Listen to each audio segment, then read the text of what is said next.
सुवर्णपुर जिला डुंगरीपाली थाना कपासीरा मंदिर पछाड़े चली जुआ आड़ा उपरे चढ़ाऊ होइछे।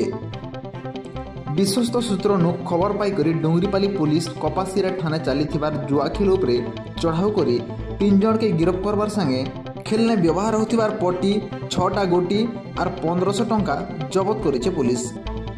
अभियुक्त माने हेले लछीपुर थाना अंचल बिलेई बाहाल गाँवर चक्रधर मेहर, खुड़िया बाहाल गाँवर मांधादा बाग और परेश अग्रवाल के धरीचे पुलिस।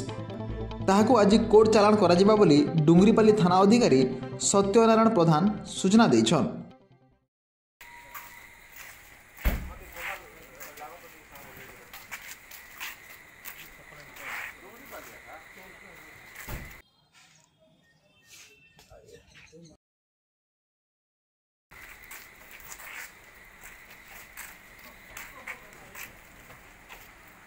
डुंगरीपाली उमाकांत बाग का रिपोर्ट बिगुल टीवी।